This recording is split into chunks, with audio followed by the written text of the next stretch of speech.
الحمد لله نحمده ونستعينه ونستغفره ونؤمن به ونتوكل عليه ونعوذ بالله من شرور أنفسنا ومن سيئات أعمالنا من يهده الله فلا مضل له ومن يضلله فلا هادي له ونشهد أن لا إله إلا الله وحده لا شريك له وأن محمدًا عبده ورسوله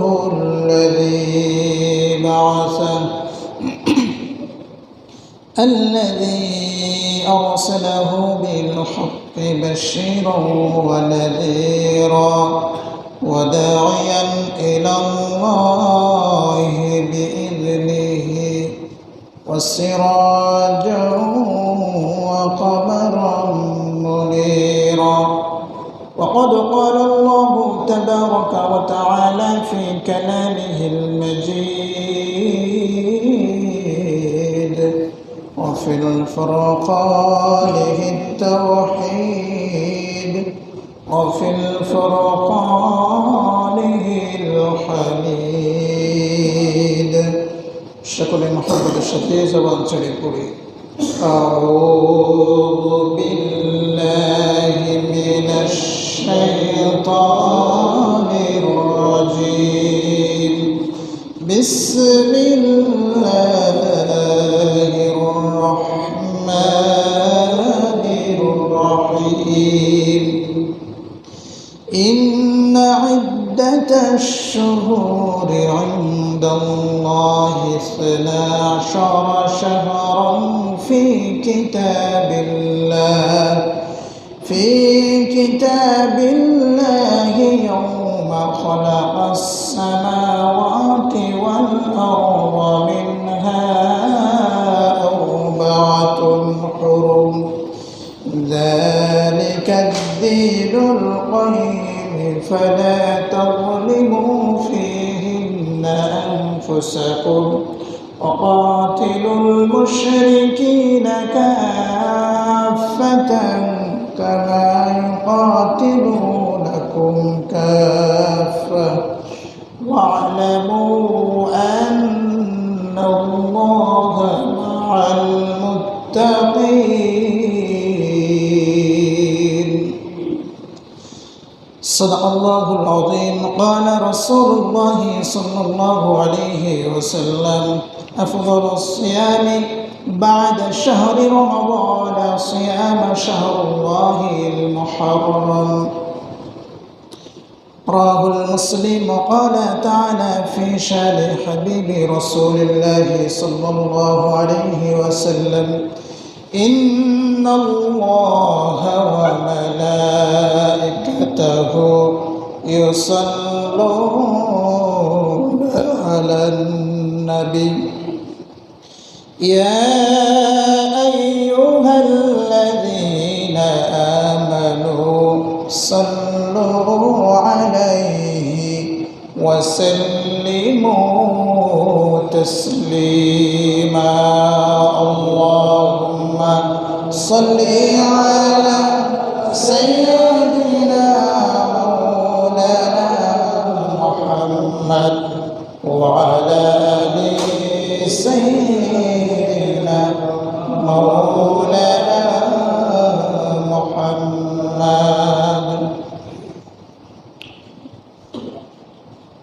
আরবি বর্ষ পঞ্জিকা অনুযায়ী নববর্ষের আজকে প্রথম মাসের প্রথম জুমা উপস্থিত শ্রদ্ধাভাজন মুসল্লিন ইকরাম যুবক ভাইরা স্নেহের কচিকাচা কিশোর কৈশোর তরুণেরা মসজিদের খিদমতে নিবেদিত আল্লাহ তাআলার প্রিয় গোলামগুলি যারা উপস্থিত আছেন সকলের প্রতি জানাই আন্তরিক সালাম আসসালামু আলাইকুম ওয়া রাহমাতুল্লাহি ওয়া বারাকাতুহু শুরুতেই মহান রব্বুল ইজ্জত ওয়াল জালাল আল কারীমের দরবারে আমরা প্রাণ ভরে শুকরানা উচ্চারণ করছি যে মহান রব্বুল আলামিন আমাদেরকে আরবি নববর্ষের প্রথম এই জুমার নামাজের জন্য সকল প্রকার ব্যতিব্যস্ত থেকে আমাদেরকে বিচ্ছিন্ন করে মসজিদে সামনের কাতারগুলোতে বসার সৌভাগ্য দান করেছেন। সে আল্লাহ তাআলার জন্য আমরা পড়ছি হৃদয় খুলে নতশিরের সমস্বরে মহাব্বতের সাথে আলহামদুলিল্লাহ।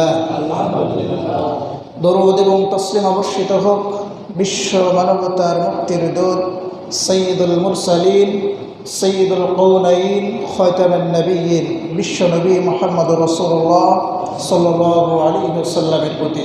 আল্লাহুম্মা সাল্লি আলাইহি আল্লাহুম্মা বারিক আলাইহি। সম্মানিত মুসল্লিন ইকরাম, আমরা ইতিমধ্যে অবগত হয়েছি আরবি বর্ষপঞ্জিকার নতুন বর্ষ শুরু হয়েছে।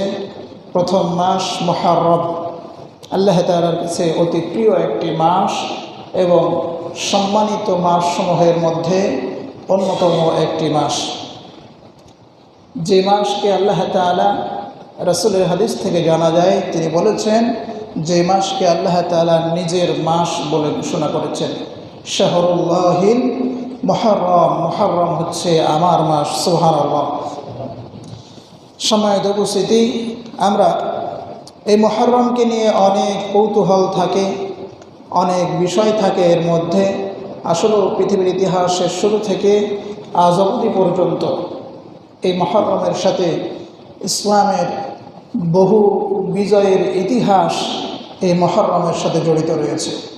মুহররমে আল্লাহ তাআলা বিশেষ করে 10 তারিখে, মুহররম সহ 10 তারিখে আল্লাহ তাআলা এই মাসে মুসলমানদের এই জমিনের ইতিহাসে বহু বিজয়কে আল্লাহ তাআলা সংগঠিত করেছেন।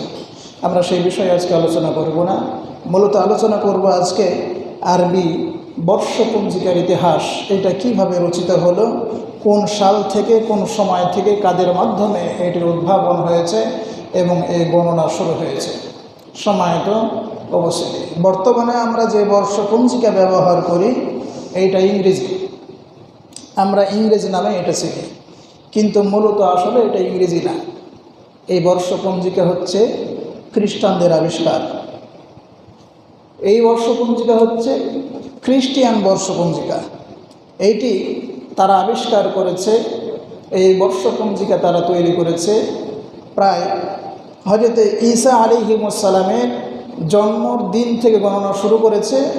তার চলে যাওয়ার প্রায় 1582 খ্রিস্টাব্দ থেকে এই বর্ষপঞ্জিকা গণনার সূচনা হয়।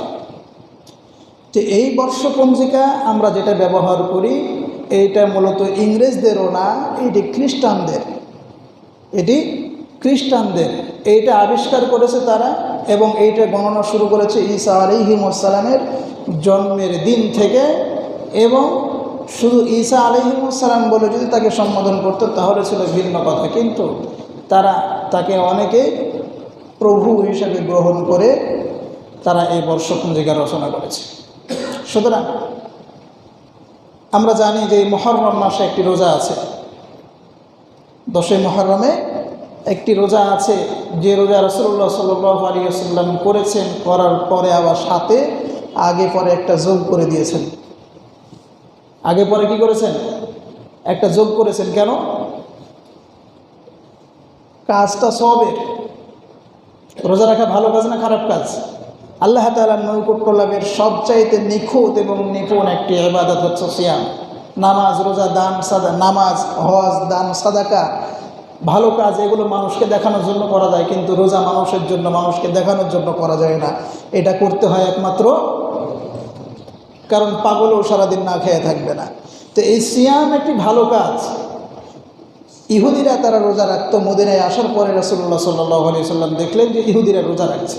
তাদেরকে জিজ্ঞেস করা হলো, কেন তোমরা রোজা রাখছো? তো এই দিনে মূসা আলাইহিস সালামকে বিজয় করেছিলেন, আর মূসার বিরুদ্ধে যে ফেরাউন ছিল তাকে পানির চোবানি খেয়ে বিদায় করেছিলেন। তো যেহেতু আমাদের নবী এই দিনে মুক্তি পেয়েছিলেন জালিমের জুলুমের হাত থেকে, তার শুকরানা স্বরূপ আমরা এই রোজা রাখি। আল্লাহ রাসূল সাল্লাল্লাহু আলাইহি সাল্লাম বললেন কি, যে মূসার প্রতি তোমাদের চাইতে আমাদের হক বেশি। কথা ঠিক কিনা? প্রত্যেক নবীর প্রতি মুসলমানদের বর্তমানে হক বেশি, কারণ প্রত্যেক নবী এসেছিল তার পরবর্তী নবীর প্রতি হ্যান্ডওভার দিয়ে গেছে যে এই কিতাব ততক্ষণ চলবে যতক্ষণ পর্যন্ত পরবর্তী আসমানে কোনো কিতাব না আসবে। আর সব কিতাবের মূল সারাংশ হচ্ছে এই কিতাব মহাগ্রন্থ আল কোরআন। এরপরে কোনো কিতাবও নাই, কোনো নবী রাসূলও নাই।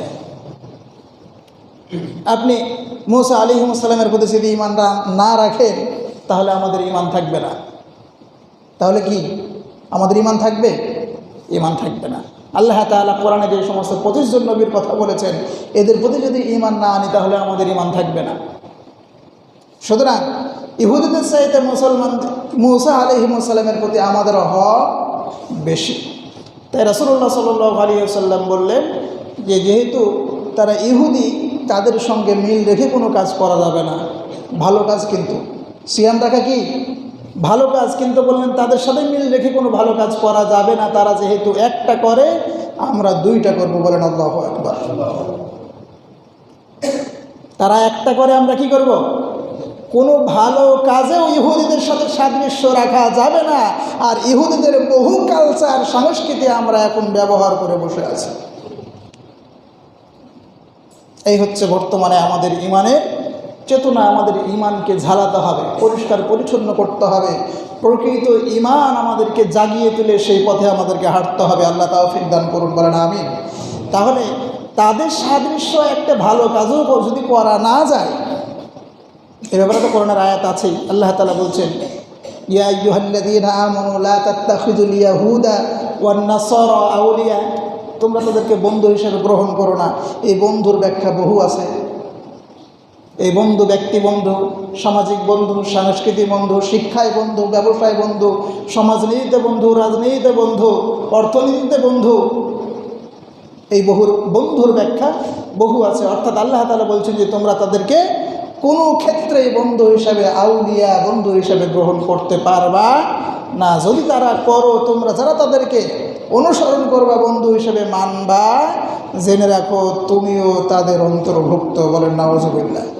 তাহলে এই আয়াতের আলোকে যারা আমরা ইহুদিদের বহু সাংস্কৃতিক সভ্যতা, এখন স্মার্টনেসের নামে, আধুনিকতার নামে, উন্নয়নের নামে আমরা যারা নিজেদের মধ্যে গ্রহণ করেছি, আমাদের কি ঈমান আর আছে? তাহলে এই সমস্ত আয়োজনগুলো হচ্ছে এদেশের মুসলমানদের ঈমানকে ধ্বংস করার জন্য। কথা ঠিক কিনা? আমাদেরকে সচেতন হতে হবে, সজাগ হতে হবে। ঈমান মহামূল্যবান সম্পদ। এইটা অযত্নে ফেলে রাখলে কখনো থাকবে না। কারণ এটা চুরি করে নেওয়ার জন্য আপনার আমার পিছনে একজন করে চোর বরাদ্দ করা আছে, শয়তান। কথা ঠিক কিনা? এটা চুরি করে নেওয়ার জন্য একজন করে শয়তান বরাদ্দ করা আছে। যে কোনো সময় ফাঁক পেলেই চুরি হয়ে যাবে। আর আপনি যদি এটা অবহেলায়, অচেতনে, যত্ন ছাড়া ফেলে রাখেন, তাহলে কি থাকার কথা? সম্মানিত ভাইরা, তাহলে রোজাতেও যদি তাদেরকে অনুসরণ করা না যায়, তাহলে দিন গণনায়, বর্ষপঞ্জিকায় তাদেরকে অনুসরণ করা যাবে? তাহলে তো করা যাবে না। কিন্তু এখন আন্তর্জাতিকভাবে সারা বিশ্বে এটাই প্রতিষ্ঠিত। এটা আপনি এখান থেকে বক্তৃতা দিয়ে পরিবর্তন করতে পারবো। সুতরাং জানার জন্য বলা হলো। তাহলে যেহেতু তাদের ভালো কাজেও অনুসরণ করা যাবে না, তাহলে বর্ষপঞ্জিকা অনুসরণ করা যাবে না। কিন্তু এটা যেহেতু প্রতিষ্ঠিত, এটা আমরা এখন নড়াতে পারবো না। নড়াতে হলে যেখান থেকে এর গোড়া পত্তন হয়েছে সেখানে আঘাত আনতে হবে। আর সেখানে আঘাত আনতে হলে নিজের ঈমানকে আগে মূসার মতো শক্তিশালী করতে হবে। কথা বলেন ঠিক কিনা? মূসার মতো ঈমানকে দাঁড় করাতে পারলেই আমরা ফেরাউনের মোকাবিলায় বিজয়ী হতে পারবো। ইব্রাহিমের মতো ঈমানদার হতে পারলেই নমরুদকে পরাস্ত করে আমরা ইসলামের বিজয় ছিনিয়ে আনতে পারবো। সম্মানিত উপস্থিতি, তাহলে হযরত ওমর ফারুক রাদিয়াল্লাহু তাআলা আনহু ইসলামের কততম খলিফা বলতে পারবেন না? 2 নম্বর খলিফা হযরত আবু বকর রাদিয়াল্লাহু তাআলা আনহু প্রথম, দ্বিতীয় খলিফা হচ্ছে হযরত ওমর রাদিয়াল্লাহু তাআলা আনহু আমিরুল মুমিনিন। তার খেলাফতের তৃতীয় বা চতুর্থ বর্ষে হযরত আবু মুসা আশআরী রাদিয়াল্লাহু তাআলা আনহু আমিরুল মুমিনিনের কাছে চিঠি লিখলেন যে, হে আমিরুল মুমিনিন, আমাদের তো কোনো বর্ষপঞ্জিকা নাই। যে সময় হযরত ওমর ফারুক রাদিয়াল্লাহু তাআলা আনহু খেলাফতে সেই সময় এই পৃথিবীর অর্ধেক মুসলমানদের হাতে, বলেন আল্লাহু আকবার।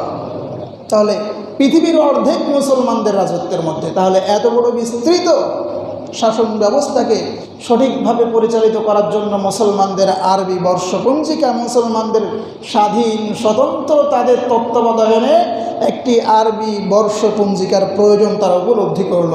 হযরত আবু মুসা আশআরী রাদিয়াল্লাহু তাআলা আনহু আমিরুল মুমিনিনের কাছে চিঠি লিখলেন যে, আমিরুল মুমিনিন, আপনি রাষ্ট্রের পক্ষ থেকে যে সমস্ত বিধি নিষেধ, নোটিশ, আইন জারি করে আমাদের কাছে চিঠি পাঠাচ্ছেন, এখানে মাস সন উল্লেখ না থাকার কারণে কোনটা আগে আসছে আর কোনটা পরে আসছে এটা বোঝা মুশকিল হয়ে যাচ্ছে।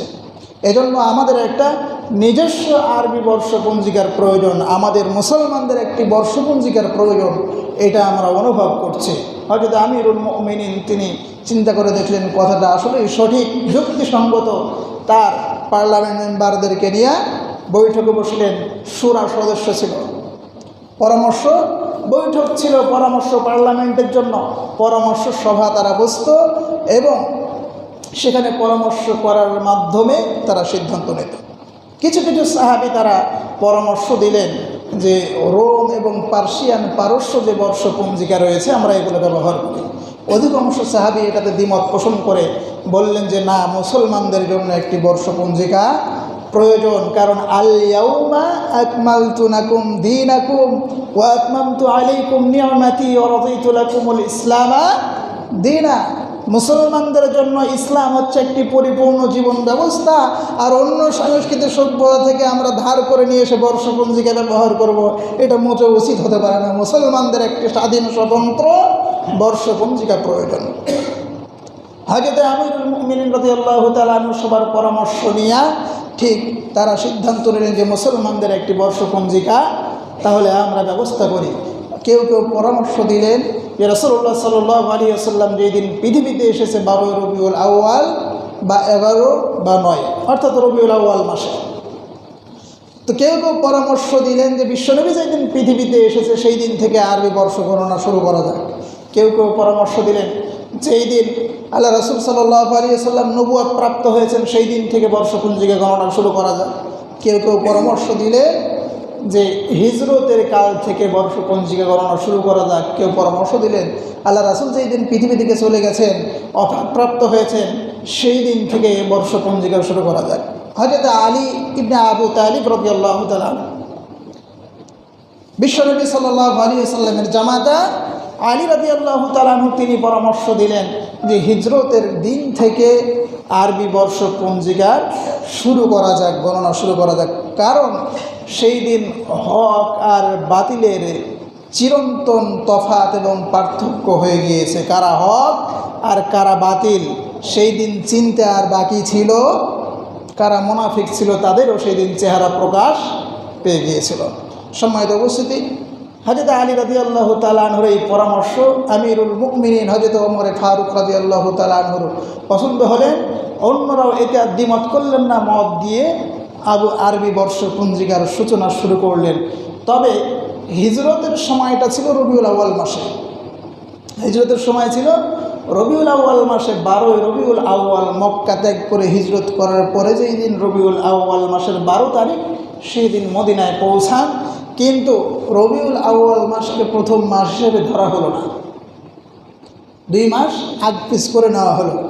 অধিকাংশ মানুষ পরামর্শ দিল যে জিলহজ হচ্ছে হজের মাস, বছর শেষে এর একটা হিসাব নিকাশ হয়। আরবি মাসের বছর শেষ, এটাই মনে হয় যে হজ শেষ করে আমরা আবার নতুন করে নতুন উদ্যমে আমরা নতুন হিসাব নিকাশ দিয়ে আমরা আমাদের কার্যক্রম শুরু করি। সুতরাং হজের মাসটাকে বছরের শেষ মাস ধরা হোক, তারপর থেকে শুরু করা হোক। সময় উপস্থিত। তো আরবি মাসগুলো আগে থেকেই ছিল, আরবি মাসগুলো আগে থেকেই ছিল, কিন্তু এর নির্দিষ্ট বর্ষপঞ্জিকা ছিল না, গণনা হয় নাই।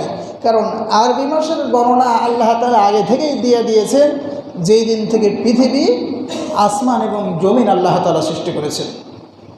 আল্লাহ তাআলা সেই কথা পবিত্র কোরআনে বলছেন, ইন্না ইদ্দাতাশ শুহুরি ইনদাল্লাহি 12 শাহরান ফি কিতাবিল্লাহ। নিশ্চয় যেদিন থেকে ইয়াউমা খালাকাস সামাওয়াতি ওয়াল আরদ, আসমান আর জমিনকে আমি সৃষ্টি করেছি, আশরা শাহরা, সেই দিন থেকে এই মাসের গণনা অনুযায়ী মাসের সংখ্যা হচ্ছে 12টি। মাসে প্রতি বছরে চাঁদ ওঠে কয়বার? চাঁদ হচ্ছে মুসলমানদের আল্লাহ তাআলার পক্ষ থেকে স্থায়ী ক্যালেন্ডার। বলেন আল্লাহু আকবার। ভাবনা এমন যেন না আসে যে মুসলমানদের আবিষ্কার করা কিছু নেই। আল্লাহ তাআলা মানুষের জন্য যা কিছু প্রয়োজন সব কিছু ছোট থেকে বড় সবগুলো নিজ কুদরতি হাত দিয়ে সাপ্লাই দিয়েছে। প্রতি মাসে চাঁদ ওঠে, চাঁদের দিকে লক্ষ্য করলে বোঝা যায় আজকে চন্দ্র মাসের কয় তারিখ। তাই আল্লাহ তাআলা বললেন, যেই দিন থেকে আসমান আর জমিনকে আমি সৃষ্টি করেছি সেই দিন থেকেই দিনের সংখ্যা, মাসের সংখ্যা গণনা অনুযায়ী আমার কাছে হচ্ছে, আমার কাছে 12টি মাস, 12টি মাসে 1 বছর। রবিউল আউয়াল নয়, মুহররমকে মাসের বছরের প্রথম মাসকে ধার্য করা হলো। মুহররমকে মাসের বছরের প্রথম মাস হিসেবে ধার্য করা হলো এবং সেইখান থেকে শুরু হয়ে গেল হযরত ওমর ফারুক রাদিয়াল্লাহু তাআলা আনহুর খেলাফতকালে তার 3য় বা 4র্থ বছর থেকে আরবি বর্ষপঞ্জিকা শুরু হলো। তো বিশ্বনবী চলে যাওয়ায় ওইদিকে হিজরত করে এসেছেন, মদিনায় ছিলেন কয় বছর? 10 বছর। আর এই দিকে চলে গেছেন প্রায় 17 বছর পরে। বিশ্বনবী হিজরত থেকে 17 বছর পরে এসে আরবি বর্ষপঞ্জিকা গণনা শুরু করা হলো। সম্মানিত উপস্থিতি, সেই হিসাবে আজ আরবি বর্ষপঞ্জিকার 1446তম হিজরি। আজকে আমরা অন্য অন্য বর্ষপঞ্জিকার গণনাগুলো আমাদের মাথায় না থাকলেও ইংরেজি বর্ষপঞ্জিকার মাসের তারিখের গণনা সবার মাথায় আছে না নাই? আজকে ইংরেজি মাসের কয় তারিখ সবাই বলতে পারবে না? বেশিরভাগই বলতে পারবো না আমরা? বেশিরভাগই বলতে পারবো, কিন্তু যদি বলা হয় যে আজকে আরবি মাস, আরবি বর্ষপঞ্জিকা অনুযায়ী এটা কোন মাস, কয় তারিখ, তাহলে আমরা বেশিরভাগই বলতে পারবো না। হাত তুলতে বললে কম উঠবে না বেশি উঠবে? কম উঠবে। তাহলে মুসলমানদের জন্য যদিও আন্তর্জাতিকভাবে খ্রিস্টানদের এই বর্ষপঞ্জিকা আমাদের মাঝে প্রতিষ্ঠিত, তথাপিও মুসলমানদের সমস্ত ধর্মীয় আচার অনুষ্ঠান সম্পাদিত হয় আরবি বর্ষপঞ্জিকা অনুযায়ী। সুতরাং এই আরবি বর্ষপঞ্জিকা আমাদের ঘরে ঘরে একজনের হলেও জানা উচিত, ঘরে ঘরে একজনের হলেও জানা উচিত। কেউ কেউ বলছেন যে এটা মুসলমানদের জন্য জানা ফরজে কিফায়া, অর্থাৎ কারো না কারো জানা থাকতে হবে। যদি জানা না থাকে তাহলে আমরা হিজরি সনের এই আরবি মাসের গণনা যদি আমরা না জানি তাহলে জিলহজ মাসের 10 তারিখ কবে হবে মিডিয়ার মাধ্যমে যদিও আমরা জানি, কিন্তু ঈদুল আজহা চলে যাবে, টেরি পাবো না। রমজানের চাঁদ উঠে 2টা চলে যাবে, আমরা টেরি পাবো না।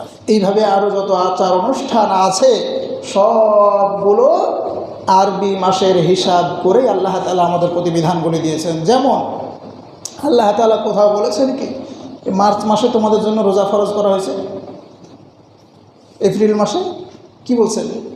শাহরু রমাদানাল্লাযী উনজিলা ফীহিল কুরআনু হুদাল লিন-নাসি ওয়া বায়িনাতিন মিনাল হুদা ওয়াল ফুরকান ফামান শাহিদা মিনকুমুশ শাহরা ফালইয়াসুম। আমি রমজান মাসে কোরআন নাজিল করেছি, এর মধ্যে সত্য আর মিথ্যার পার্থক্য করার ক্ষমতা রয়েছে। সুতরাং ফামান শাহিদা মিনকুমুশ শাহরা ফালইয়াসুম, তোমরা যারা এই রমজান মাসকে পাবা তারা এই মাসের রোজাগুলো তোমরা পূর্ণ করবা। কোন মাসের কথা বলছে?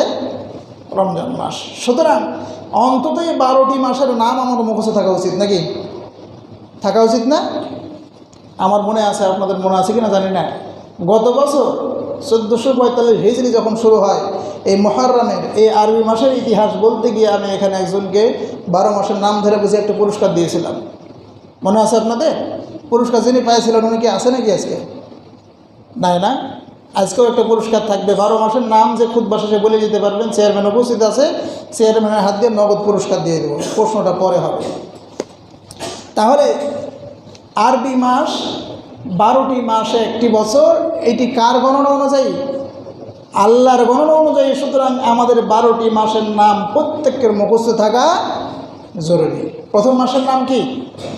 মুহররম। বলেন তো কি?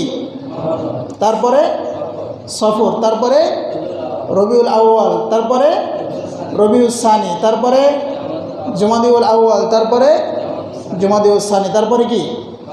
রজব, তারপরে শাবান, তারপরে শাওয়াল, তারপরে মাশাআল্লাহ অনেকের মুখস্থ আছে। পুরস্কার ঘোষণা করে কি বিপদে পড়লাম নাকি? একজনই পাবে, বেশি পাবেন না। দেখ আলহামদুলিল্লাহ। তাহলে আমাদের অন্তত এই মাসে নামগুলো আমাদের নিজেদের মুখস্থ থাকবে। এই বাচ্চা কাচ্চাগুলো যদি এখন মুখস্থ করায় দিই, তাহলে এদের চেতনা এটা থাকবে যে এটা মুসলমানদের স্বতন্ত্র বর্ষপঞ্জিকা। কথা বলেন ঠিক কিনা? এই বাচ্চাগুলোর মেধায় আমরা এখন থেকে গেঁথে দেবো এগুলো। তাহলে এই 12টি মাসের মধ্যে আল্লাহ তাআলা আবার বলছেন যে 12টি মাসের মধ্যে 4টি আমার কাছে বিশেষ করে সম্মানিত মাস। কয়টি মাস?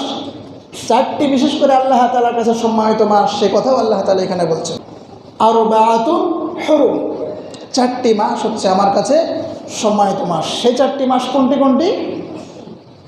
জিলকদ, জিলহজ, মুহররম, আর একটা কি? রজব। মাশাআল্লাহ অনেকের মুখস্থ আছে আলহামদুলিল্লাহ। 3টা ধারাবাহিকভাবে আর একটা গিয়ে শেষের দিকে। তাহলে আল্লাহ তাআলা বলছেন আরবাআতুন হুরুম, 4টি মাস আমার কাছে সম্মানিত মাস। এই মাসে রক্তপাত, যুদ্ধ বিগ্রহ, খুনাখুনি, হানাহানি, গালমন্দ এগুলো করা যাবে? এগুলো করা যাবে না। 4টি সম্মানিত মাসে হানাহানি, খুনাখুনি, রক্তপাত করা যাবে। যারা করবে তারা আল্লাহ তাআলার পক্ষ থেকে ঘোষিত তারা জালেম। তারা কি?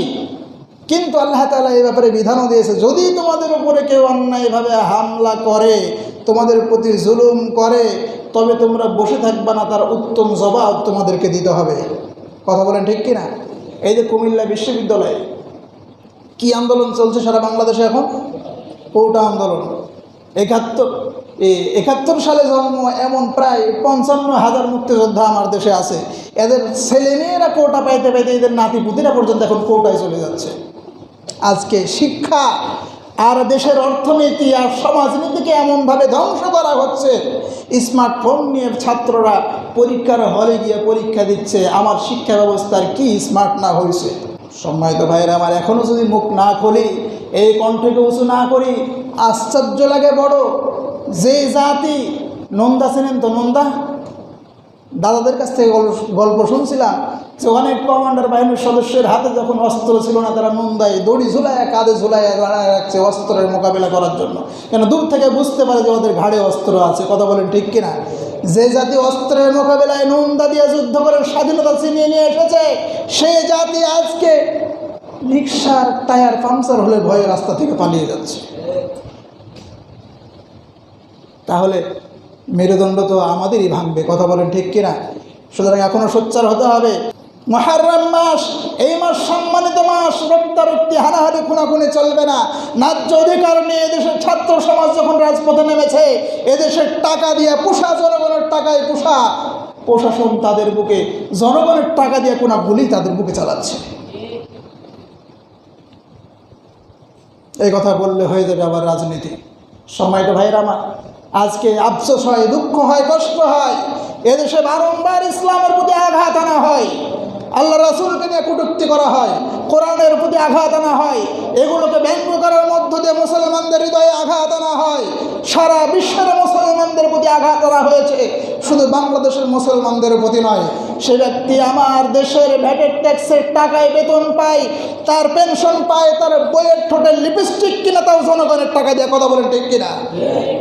দেশের 18 কোটি মুসলমানদের টাকায় চলা এই প্রশাসন আবার দাঁড়িয়ে ঘোষণা করছে, ফেসবুকে বলছে, স্ট্যাটাস দিচ্ছে যে নবীর চরিত্র নাকি খারাপ ছিল, নইলে 9 বছরের মেয়েকে এখানে বিয়ে করলো। বলে নাউজুবিল্লাহ। আপনি কি বলবেন যে আমার নবী 9 বছরে বিয়ে করছে, 9 বছরের মেয়েকে বিয়ে করছে, তাই চরিত্র খারাপ? আপনি কি এটা মেনে নিতে পারবেন? কোনো মুসলমানকে মেনে নিতে পারবে এটা? এই বিয়েকে আল্লাহ রাসূল নিজ ইচ্ছায় করেছিলেন। রব্বুল আলামিন তার জন্য উপহার হিসেবে পাঠায় জিব্রাইলকে পাঠাতেন, জিব্রাইল যাও, এই মহিলার ছবি তুমি বিশ্বনবীর সামনে ধরে দেখো, যদি পছন্দ হয় তাহলে তুমি বিয়ের ব্যবস্থা করে দাও। বলেন সুবহানাল্লাহ।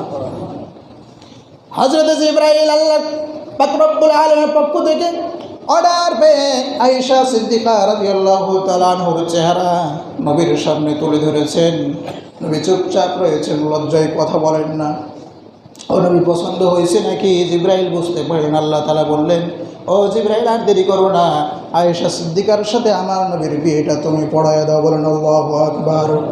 যে নবী বিয়ের ঘটক, যেই বিয়ের ঘটক স্বয়ং আল্লাহ পাক রব্বুল আলামিন নিজে, সেই বিয়ে নিয়ে এই 18 কোটি মুসলমানের দেশে কথা বলে, ব্যঙ্গ করে, চরিত্রের প্রতি কলঙ্ক লেপনের চেষ্টা করে, সেই ব্যক্তি এখনও বেঁচে থাকে কি করে? তার গায়ের পোশাক খুলে ফেলুন রাজপথে, সে এদেশের মুসলমানের টাকায় কেনা পোশাক তার গায়ে পরানো রয়েছে। এই কথা বলতেও এখন লজ্জা হয়, কারণ এই আঘাত বারবার হানা হয় এদেশে। জুমার খুতবায় আর রাজপথে একটু স্লোগান হয়, দুই একটা ফুটুর পাটুর করে, এর বিচারের দাবিতে নামলে আবার আমাদেরকে গুলি খেয়ে মরতে হয়। তাহলে এই বিচারের দাবি আমরা করছি না। এখন আমি বলতে চাই, শুনুন, এদেশে মুসলমানদের রক্তে স্নায়িত এই স্বাধীনতার স্বাধীন ভূখণ্ডে যে দেশের একমাত্র প্রধানমন্ত্রী তাহাজ্জুদ নামাজ পড়ে, সে দেশেও যদি বিশ্বনবীকে নিয়ে কথা বলার পরে বিচার না হয়, তবে এই বিশ্বের মানচিত্রে মুসলমান হিসাবে আমাদের মুখ দেখায় লজ্জার বড় ব্যাপার। কথা বলেন ঠিক কিনা? আসলে বিশ্বনবী যে 9 বছরের মেয়েকে বিয়ে করছে এটা সমস্যা না। আসল সমস্যা কোথায় জানেন? যদি এটাই সমস্যা হতো তাহলে পৃথিবীর ইতিহাসে তাদের ধর্মের বহু নেতা কাতা, বড় বড় জ্ঞানীগুণী পণ্ডিতরা 5 বছরের, 6 বছরের, 8 বছরের, 9 বছরের, 11 বছরের, 10 বছরের নারীদেরকে বিয়ে করছে, সেগুলো নিয়ে কথা বলে না কেন? যদি তাই হয় তাহলে সেগুলো নিয়ে কথা বলে না কেন? তাদের গুরু ঈশ্বরচন্দ্র বিদ্যাসাগর নাম শুনছেন? যখন তিনি বিয়ে করে যে মেয়েটা, তার বয়স ছিল 8 বছর। তার বয়স কত ছিল? আর আয়েশা সিদ্দিকার বয়স কত হলো? 9, তার চাইতে 1 বছর কম। তারপরে ঠাকুর, কি ঠাকুর? রবীন্দ্রনাথ ঠাকুর যখন বিয়ে করে, তার স্ত্রীর বয়স ছিল 11 বছর। কত বছর? 11 বছর। তারপরে বঙ্কিমচন্দ্র নাম শুনছেন? তার কবিতা এখন আমরা বিভিন্ন প্রতিষ্ঠানে বাংলা সাহিত্যে তার কবিতা আমরা পড়ি। কথা ঠিক কিনা? এই বঙ্কিমচন্দ্র, এই পণ্ডিত বিয়ে করছে যে মেয়ের, তার বয়স ছিল 5 বছর। বলেন সুবহানাল্লাহ। যদি মেয়ের বয়স নিয়ে সমস্যা হয়, তাহলে এই বঙ্কিমচন্দ্র এই বেটা 5 বছরের মেয়েকে বিয়ে করলো, সেটা বাল্য বিবাহ হলো না, সেটা তোমার সেন্টিমেন্টে লাগলো না, সেখানে তার চরিত্র কেমন মনে হলো না।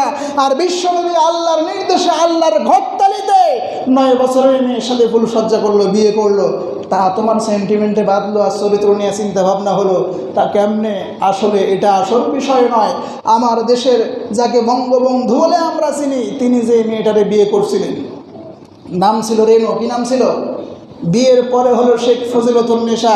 এই মেয়ের যখন বিয়ে হয়, বঙ্গমাতা, তার বয়স ছিল মাত্র 8 বছর। কয় বছর? ওইদিকে বঙ্গবন্ধুর বয়স ছিল 18 বছর, আর এর বয়স কত? 8 বছর। আমি বানোয়াট কথা বললো, ইতিহাস খুলে দেখেন, বঙ্গবন্ধুর জীবনী নিয়ে পড়ে দেখেন। তাই এদেশের প্রধানমন্ত্রীকে আমি বলবো, আপনি একমাত্র এদেশের স্বাধীনতার পরে তাহাজ্জুদ গুজারি প্রধানমন্ত্রী, তাছাড়া একটাও তাহাজ্জুদ পড়া মানব প্রধানমন্ত্রী এদেশের মানুষ পায় নাই। আপনি থাকতে যদি বিশ্বনবীর চরিত্র নিয়ে কথা বলে, আপনি নির্মা দেওয়া উচিত।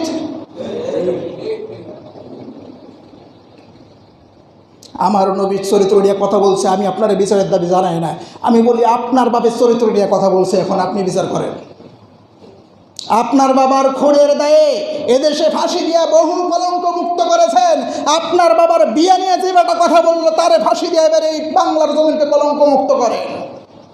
আর যদি করতে না পারেন, তাহলে বুঝবো এই দেশের মুসলমানদের ধর্মীয় অনুভূতিতে আঘাত দেওয়ার ব্যাপারে যতগুলো ঘটনা ঘটেছে, প্রত্যেকটা ঘটনার পিছনে স্পষ্ট আপনার হাত রয়েছে, এতে কোনো সন্দেহ নাই।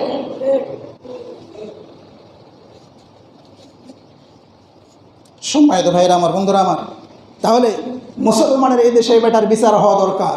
যদি আপনি বিচার না করেন ইতিহাস হয়ে থাকবে, ইতিহাস হয়ে থাকবে। আবু লাহাবের সন্তান বিশ্বনবীর দিকে থুতু নিক্ষেপ করে, কটাক্ষ করে, গালি দিয়ে যেমন রেহাই পায় নাই, তার বদদোয়া লেগেছে। নিরাপত্তার প্রাচীর ভঙ্গ করে কুকুর দিয়ে তার লাশকে খাওয়িয়েছে আল্লাহ। ওই আল্লাহ এখনো বেঁচে আছে, কথা বলেন ঠিক কিনা? ওই আল্লাহ এখনো তখন যেমন পাওয়ারফুল ছিল এখনো তেমন পাওয়ার রয়েছে। এদেশে তার লাঞ্ছিত মৃত্যু এদেশের মানুষই দেখবে। সম্মানিত ভাইয়েরা আমার, তাহলে যে কথাটি বলছিলাম, আরবি বর্ষপঞ্জিকা আমাদের জানা উচিত। আমরা জেনে রাখবো, এগুলোর সাথে আমাদের বিধিবিধানগুলি, আমাদের ধর্মীয় আচার অনুষ্ঠানগুলি সম্পাদিত হয়। তাহলে শ্রেষ্ঠ মাস কয়টি? 4টি, জিলকদ, জিলহজ, মুহররম আর রজব। সম্মানিত ভাইয়েরা আমার, তাহলে মুহররমকে স্পেশালভাবে আল্লাহ তাআলা নিজের মাস বলে ঘোষণা করলেন, শাহরুল্লাহিল মুহররম। এই মাসে রোজা রয়েছে। রাসূলুল্লাহ সাল্লাল্লাহু আলাইহি ওয়াসাল্লাম বলছেন যে এই মাসের রোজা রমজানের পরে এই মাসের রোজা আল্লাহ তাআলার কাছে অধিক প্রিয়। বলেন সুবহানাল্লাহ। রমজানের পরে মুহররমের রোজা আল্লাহ তাআলার কাছে অধিক প্রিয়। রাসূলুল্লাহ সাল্লাল্লাহু আলাইহি ওয়াসাল্লাম বলছেন, কেউ যদি এই মাসে এই 10ই মুহররমে একটা রোজা রাখে, আমি আশা করি তার পূর্বের 1 বছরের গুনাহের কাফারা হয়ে যাবে। সুবহানাল্লাহ। তাহলে এই রোজা আমাদের করার দরকার আছে না নাই? রমজানের রোজা ফরজ হওয়ার পরে এই মুহররমের 10 তারিখের রোজাই আমাদের জন্য ফরজ ছিল, বাধ্যতামূলক ছিল। রমজানের রোজা ফরজ হওয়ার পরে সেটা বাদ হয়ে গেছে, সেটা এখন নফলের মধ্যে রয়েছে। আমরা যদি করি তাহলে আমাদের পূর্বের 1 বছরের গুনাহ মাফ করে দিবেন কে? আল্লাহ তাআলা। তাহলে এই রোজা যদি আমরা করতে চাই তাহলে কবে করব? হিসাব করে দেখলাম আজকে 5 তারিখ। কয় তারিখ? 5 তারিখ মুহররমের। সন্ধ্যা হলে 6 তারিখে চাঁদ উঠে যাবে। তাহলে আপনাকে যদি 10 তারিখে রোজা করেন তাহলে মঙ্গলবারে সাহারি খেতে হবে। কী বারে? মঙ্গলবারের দিন যেয়ে আপনাকে সাহারি খেতে হবে, কারণ মঙ্গলবারের সারাটা দিন থাকবে 9 তারিখ, আর সন্ধ্যা হয়ে গেলে চাঁদ উঠবে 10 তারিখের। এখন আপনি যদি আগে একটা যোগ করব মনে করেন, তাহলে সোমবারে ভোর রাতে সাহারি খেতে হবে, আর আরেকটা সাহারি খেতে হবে মঙ্গলবারে। আপনি যদি মনে করেন পরে একটা যোগ করব, তাহলে আপনি মঙ্গলবারে রাত্রে সাহারি খাবেন একটার, আর বুধবারের রাতে সাহারি খাবেন একটার। তবে বুধবারের রাতে সাহারি খেলে একটা লাভ আছে, সেটা সাপ্তাহিক রোজা কয়টা? সোমবার আর বৃহস্পতিবার। তাহলে বুধবারে একটা রোজা হয়ে যাবে, আর সাপ্তাহিক রোজা একটা বৃহস্পতিবারে সেটাও হয়ে যাবে। আমরা দুইটারই সব পেয়ে যাব। তাহলে আমরা যারা করতে চাই তারা আমরা বুধবার আর বৃহস্পতিবার রাখার চেষ্টা করবো ইনশাআল্লাহ। সম্মানিত উপস্থিতি, আজকের আলোচনা এখানে শেষ করছি। পরিশেষে যে পুরস্কারের কথা বললাম, কে 12টা মাস 3টা প্রশ্ন করা হবে, একটা কমাই দিলাম 2টা প্রশ্নের উত্তর দিতে পারলে আজকে পুরস্কার দিয়ে দেবো ইনশাআল্লাহ। একজন ভাই ওটা 12টা মাসের নাম বলবেন আর 4টা সম্মানিত মাসের নাম। কে পারবেন? দাঁড়ান, সুযোগ আছে, সবাই পারবে, যারটা ভালো হবে সে পাবে। বলো 12টা মাসের নাম আগে।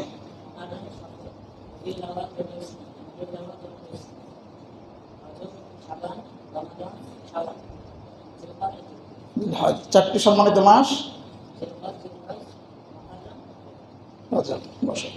তারপরে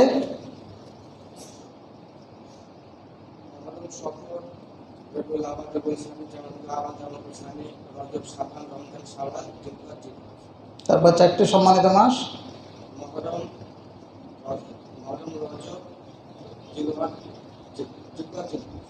জিলকদ, জিলহজ, মুহররম, রজব।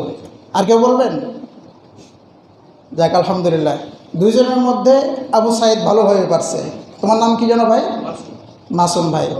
তাহলে এই 2 জনই প্রতিযোগী, একজনকে আমরা দিয়ে দিলাম। আপনারা তো দেখছেন যে কার্ডটা ভালো হয়েছে, তাহলে যারটা ভালো হয়েছে আমরা তারে দিয়ে দিলাম। চেয়ারম্যান সাহেবকে অনুরোধ করছি তার হাতে পুরস্কারটা যেন তুলে দেয়। আসেন, দিয়ে দেন।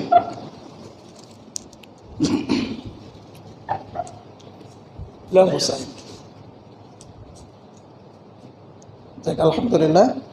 আমরা সুন্নতের বিরতি, যারা সুন্নত পড়িনি সুন্নত পড়ি।